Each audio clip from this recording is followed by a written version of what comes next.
présente documentaire qui sont déroulés devant nous là, que nous souhaitons, le caravane changement, c'est lui-même qui pièce maîtresse là. C'est lui-même qui c'est stratégie qui pour permettre que l'institution pays d'Haïti, différentes institutions qui rentrent dans la question caravane changement, pour nous-mêmes devenir beaucoup plus efficace. Ça que je devais ajouter, c'est que stratégie caravane changement, je vais le dire clairement pour que tout le monde comprenne, caravane changement par un programme, caravane changement par un projet, caravane changement sur stratégie. Ça veut dire que son idée, son manière qui pour activer l'institution, chercher ressources matérielles, monétaires et humaines qui en dedans l'institution l'État, activer, mettez-nous ensemble, mettez expertise, jouer avec expertise extérieure pour permettre que nous soyons efficaces. Par exemple, avec très simplement pour comprendre. Dans le pays d'Haïti, il y a exactement 1 an et demi, un kilomètre route coûté 1,5 million de dollars américains. C'est pris ça au kilomètre route de coûté. On va comprendre pour qui ça fait que, eh bien, dans le pile côté dans le pays qui pas rien route. Je dis, kilomètre route là, il coûté entre 400 et 700 000 dollars américains. Ouais, vers cela, ça fait ça. C'est parce que, on va l'expliquer clairement, qui ça fait ça? Route que fait dans le pays d'Haïti, la manière dont on fait route, c'est que la manière dont on fait route dans le pays, c'est que gagner, ça veut le terrassement. Terrassement, c'est préparation route là pour capable mettre asphalte sur route là. Et bien, Firio, tu as tout le travail ça à l'emmène. Nous, je dis, avec caravane changement, avec l'État qui a équipement, eh bien, l'État, il fait premier parti, il fait terrassement, et puis Firio nous-mêmes, nous mettons asphalte sur route là. Ça veut dire que l'État, il prend responsabilité en activant les ressources matérielles, les ressources monétaires, et les ressources humaines, et les ressources naturelles. Pour quelle raison? Parce que les firmes qui ont fait terrassement, pour tel que une ploie, pour tel que une sable, c'est le pays qui a joué. Mais je vous dis, c'est l'État qui fait terrassement et puis les firmes mettent asphalte pour que route la coûter moins cher. Donc, ces stratégies, ça, caravane changement, à employer dans différentes institutions. On a parlé de l'environnement, on a parlé de travaux publics, on a parlé de EPPLS, on a parlé de cinéma que nous sommes là. Ensuite, une deuxième information que je voulais clairement, dans le budget de la République d'Haïti, dans le budget national, pas une ligne qui marque caravane changement. Pas une ligne qui marque caravane changement. Pour qui ça? Je vais répéter encore, c'est une stratégie. Ça veut dire son l'idée qui a marché avec l'institution. Donc, l'argent que tout le monde a parlé de l'argent caravane changement, non, c'est l'argent institutionnel. Si caravane changement, les idées, les techniciens qui ont travaillé là-dedans, ils ont rentré dans la question route là que vous expliquez tout à l'heure, eh bien c'est le budget du ministère de la République à communication qui a fait route dans le pays d'Haïti. Dans la question de santé, j'ai mon place, c'est le budget du ministère de l'Environnement qui a construit. Dans la question curage rivière, dans la question ça de la construction berges au bord des rivières, c'est le budget ministère agriculture qui a fait travail ça. Caravane changement, à répéter encore, ça le fait, c'est qu'il permet que l'institution ça, eh bien, réactiver, pour utiliser ça gagner comme ressource, pour capable de la population en service, lorsque, eh bien, l'institution ça, départementale, direction départementale, nous venons rentrer dans le travail là, nous équiper, nous avons équipement dans le et puis il y a la population service. Maintenant, on va avancer avec Mme Denis Chambler, Mme Martine Denis Chambler, qui va parler de 7 axes prioritaires que le président de la République, Jovenel Moïse, a gagné pour capable d'aider Haïti sur le changement. Bonsoir tout le monde, moi je souhaite nous toute attention un petit moment pour écouter moi et qui va parler pour l'IA des axes prioritaires de l'administration Jovenel Moïse. Pour qui ça vous pensez que c'est important pour nous parler de ça dans la conférence de presse? C'est parce que justement, tout le monde pensait que, eh bien, action, ils ont fait un petit genre des autres, que action, comme on le dit en journaliste, on est bien plus journaliste qui est là avec nous, pas un fil conducteur, pas une logique qui gagne toute action et réalisation qu'a faite dans le pays d'Haïti sous le gouvernement Jovenel Moïse, sous le président Jovenel Moïse. Eh bien, ce n'est pas le cas. Toutes les actions, toutes les réalisations du président Jovenel Moïse rentrent dans un cadre que l'on appelle les priorités de l'administration Jovenel Moïse. C'est qu'on doit ça qui derrière moi. Et c'est exactement cette priorité, cet axe prioritaire que le président Jovenel Moïse a décidé, eh bien, qu'à première ligne, qu'à son livre. Petro-Caribéen a parlé de ça avec justement le député Jules Faustin. Je pensais que c'est ça qui va dire, ça qui est important dans la présentation par là. En attendant, nous allons continuer avec l'axe prioritaire président Jovenel Moïse.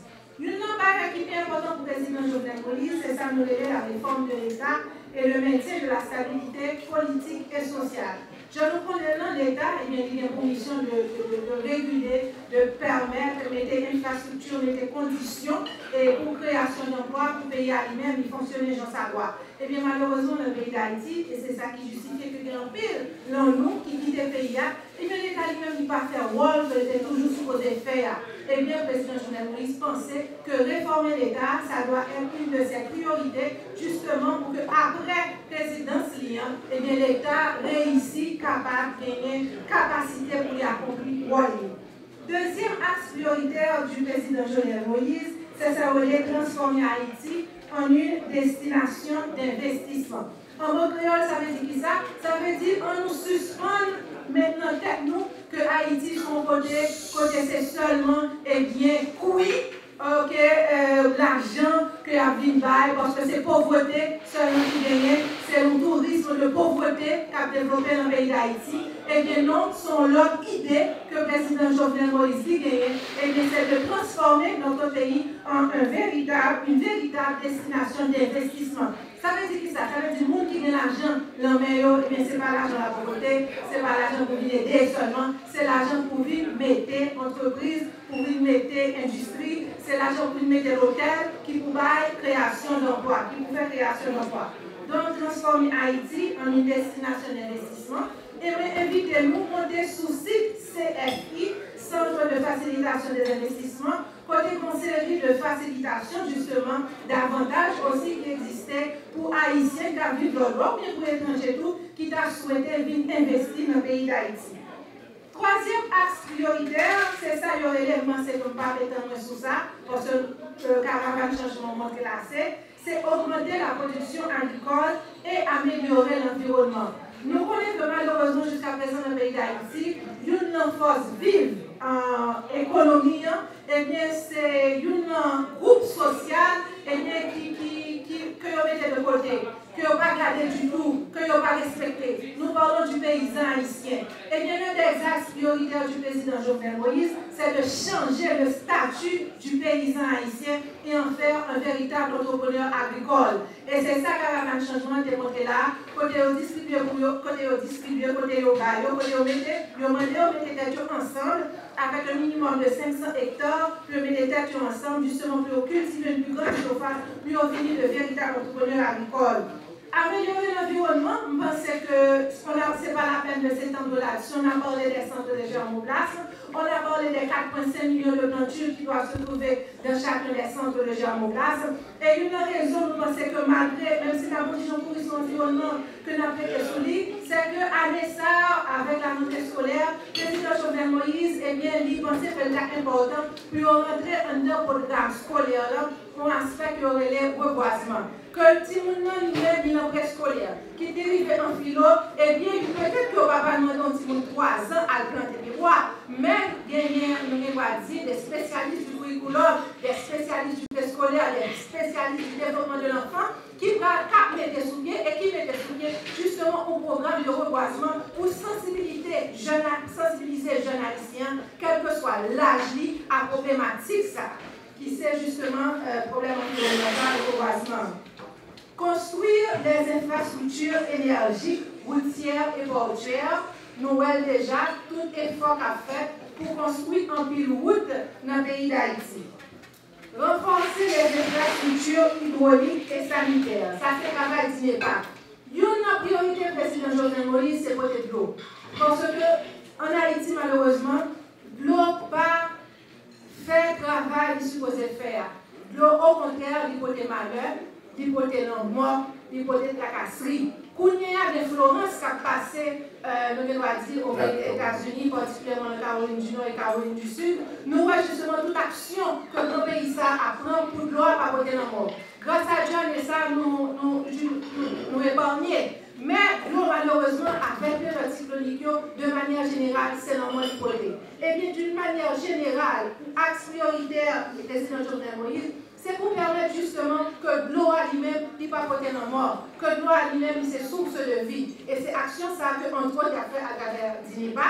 Côté, nous avons dit que le président Jovenel Moïse demandait particulièrement au directeur général de la DINEPA, et bien de ne pas utiliser l'eau qui en battait. En pays d'Haïti, c'est l'une des rares pays côté qu'il y a utilisé l'eau souterraine, l'eau qui en battait, et bien pour distribuer de l'eau à nous, alors qu'il y a des milliers de mètres cubes d'eau qui traversent le pays d'Haïti, nous pas comme ça, et bien comme j'étais peut-être non, mais alors que justement une priorité, c'est utiliser ce qu'on appelle les eaux de surface au lieu des eaux souterraines pour porter irrigation, pour faire de l'eau potable.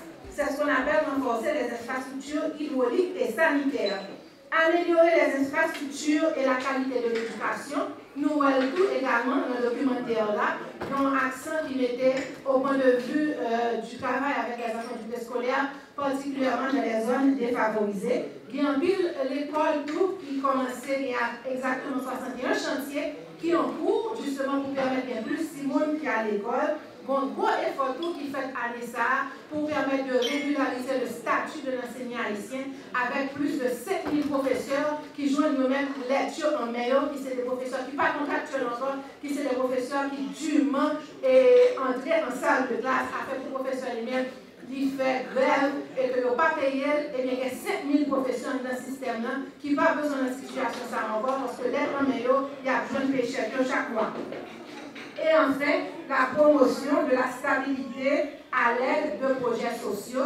Nous parlons de l'eau, des restaurants communautaires, nous parlons de l'eau, des logements sociaux, nous parlons de l'eau, des distributions de matériel scolaire, pour ne citer que cela. Pour qui ça me pense, ma femme et j'ai commencé là, pour qui ça me pense que c'est important pour diaspora nous comprendre les axes prioritaires, c'est parce que action sérieuse ne va pas sortir comme ça, action sérieuse est rentrée justement dans le cadre logique qui correspond avec priorité à l'administration Jovenel Moïse. Merci. Merci, Mme Chabert. Nous allons passer la parole maintenant à l'ex-député conseiller spécial président de la République, député Jules Charles Faustin, pour la situation politique de la République d'Haïti, pour en meilleure compréhension de comment est-ce que la politique Haïti a passé, je dis à la député Faustin. Merci Daniel.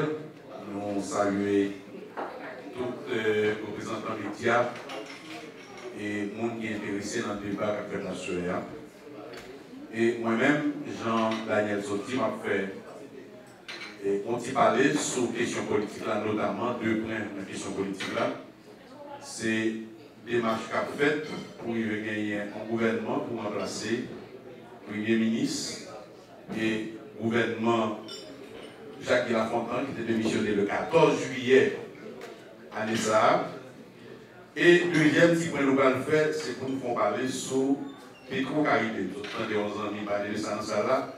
Nous-mêmes, au niveau de l'équipe ça, nous n'avons pas peur de parler de Petro-Caribé.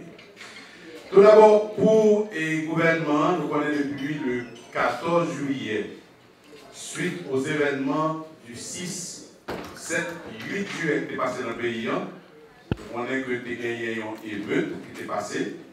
Et des gagnants en démarche, beaucoup de 16 députés au niveau de la Chambre des députés qui ont fait une interpellation à Premier ministre Jacques Lafontaine. Mais il faut que nous disions que des masses n'a pas abouti, il n'a pas porté le Premier ministre il n'a pas arrivé à un vote de censure au niveau du Parlement, mais événement 6, 7, 8, porté le Premier ministre Jacques Lafontaine a présenté l'émission. Maintenant, depuis l'émission, ça a présenté président de la République là, te prend par ton pèlerinage pour rencontrer ensemble des secteurs et ensemble de partis politiques au niveau de la classe politique haïtienne. Et bon, c'est vrai, ça vient de moi, mais dans la routine de mise en place du gouvernement qui a habitué dans le pays, c'est ça, c'est dans le cadre de tout le temps qui est passé, après eux-mêmes qui ont gagné en 2008, Jacques-Edouard Alexis, c'est ça son record. Et non, nous pensons un peu de tolérance qui t'a fait parler après pour avoir espace pour tout le monde qui veut poser des questions. Nous pensons là à New York et nous pensons de ces côtés il y a un peu de tolérance. Maintenant, le gouvernement a dit qu'il constitue déjà gagné depuis plus passé un mois, gagné président qui vient nommé après consultation le notaire Jean-Henri Séan comme premier ministre pays. Nous connaissons que Jean-Henri Séan, c'est un monde qui fait partie de la classe politique haïtienne et qui participait à 3 reprises dans l'élection pour poste président dans le pays. Et dernière élection 2015, il était en face Jovenel Moïse, qui lui-même tout est candidat à la présidence. Et après les événements de 6, 7, 8, gagné en nécessité pour que le président de la République la travaille pour être capable de garantir la stabilité en notre pays. Et nous connaissons que le président Jovenel dit toujours dire la stabilité, c'est le premier des biens au niveau de l'État. Maintenant, M. Séan, Chita avec le président de la République, là, il a nommé un gouvernement inclusif, Jean-Président Pétil, dans la déclaration qu'il a faite le 14 juillet après la démission du Premier ministre Jacques-Guy Lafontaine. Et le président a rencontré ensemble de groupes, ensemble de partis politiques, ensemble de secteurs vitaux de la vie nationale. Et côté, comme je disais tout à l'heure, il arrivé à nomination M. Séan, qui c'était un opposant qui sortit de l'opposition politique comme Premier ministre. C'est déjà un gros dépassement. Et ensuite, les chita avec des partis politiques comme Vérité, Unité, KID, CONA, l'IDée, et qui ont ensemble de l'autre groupe de partis au nombre de 18 qui ont même choisi représentants par eux et qui participaient dans le gouvernement. Je dis, dans le moment où je n'ai parlé là, si pas gagné interruption de séance, le Premier ministre avec Caminel devant le Sénat République là, faut-il la présenter, énoncer de politique générale pour qu'il soit capable de joindre un vote de confiance au niveau du Sénat de la République et après pour aller dans la Chambre des députés pour le même exercice là. Je dis à ça qui est important pour tout le monde connaître, c'est que bagaille n'est pas facile en Haïti. Et tout le monde connaît que bagaille n'est pas facile. Parce que Haïtiens besoin de travail plus pour que vous gagnez capacité pour créer ça le vivre ensemble. Et pour que, quel que soit tiré l'attention, eh bien, nous sommes capables de chita dans le souci pour que nous sommes capables de bien-être de la population, dans le souci pour que nous sommes capables de jouer une harmonisation sociale et qui nous permette que le pays a réellement chita sous rail de développement. Deuxième point, pour parler sur lui, c'est la question Petro-Caribé. Petro-Caribé, c'est un dossier que l'administration Moïse a hérité de lui, mais ce n'est pas lui-même qui gagnait un lien pour le web avec le dossier de Petro-Caribé. Son dossier qui commençait depuis sous deuxième mandat président René Garcia Préval, et dossier ça, il traversait 3 présidences.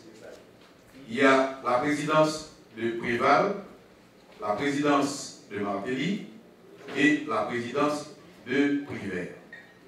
Et il y a 6 premiers ministres qui ont même participé dans la gestion fonds Petro-Caribé. Il a commencé avec Mme Pierre-Louis, Bellerive, Conny, Laurent Salvador Lamotte, Evans Paul et dernière, c'est Enex Jean-Charles. Maintenant, le dossier de Petro-Caribé, son dossier qui, depuis l'année dernière, qui commençait à faire un pile parler avec 2 commissions sénatoriales qui étaient montées au niveau du Sénat de la République. La première commission est dirigée par l'honorable sénateur Yuri Latortu et deuxième commission par l'honorable sénateur Evalière Beaublanc. Premier bail qui est passé dans le travail de commission, c'est que tu as gagné un problème de non qui montait dans la première commission, non qui retirait dans la deuxième commission.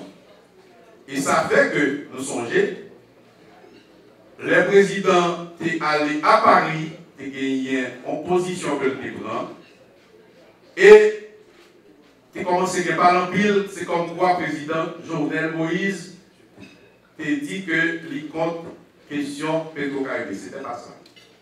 C'est parce que le dossier a commencé, tu as gagné plutôt en démarche pour indexer le monde, retirer non, mettre non, et le président Terouet approche là, il semble qu'il a voilé à Santa Carré en sorte de persécution politique.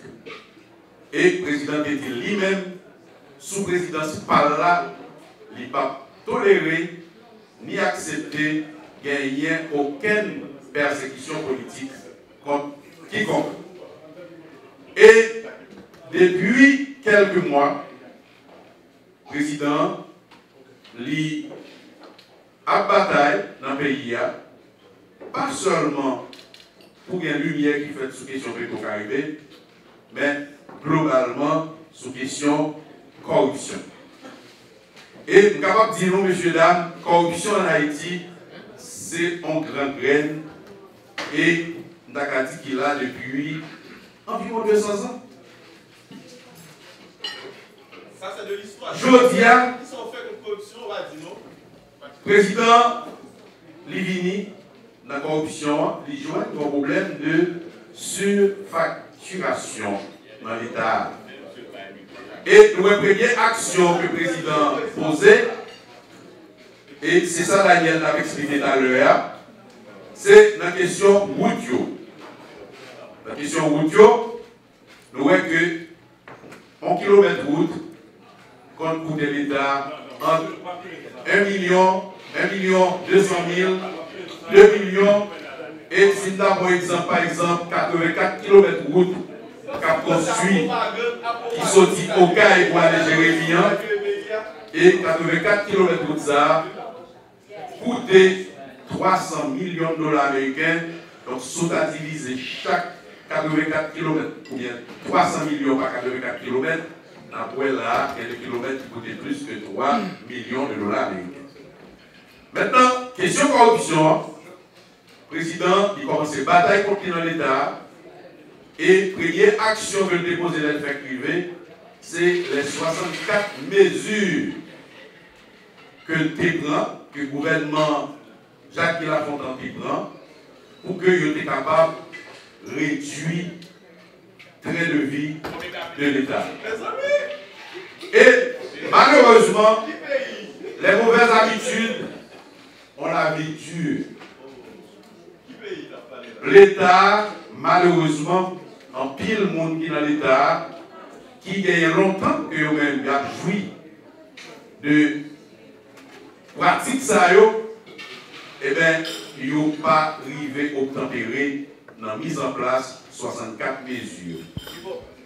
Et je dis à le président de la République, il baille Jacques et Premier ministre, on fait une route qui est la dernière, premier bagaille, c'est arriver faire lumière sous fond de tout Caribé et il y a un travail pour que vous capable d'arriver réellement respecter les 64 mesures qui étaient adoptées pour capable réduire le coût train de vie de l'État.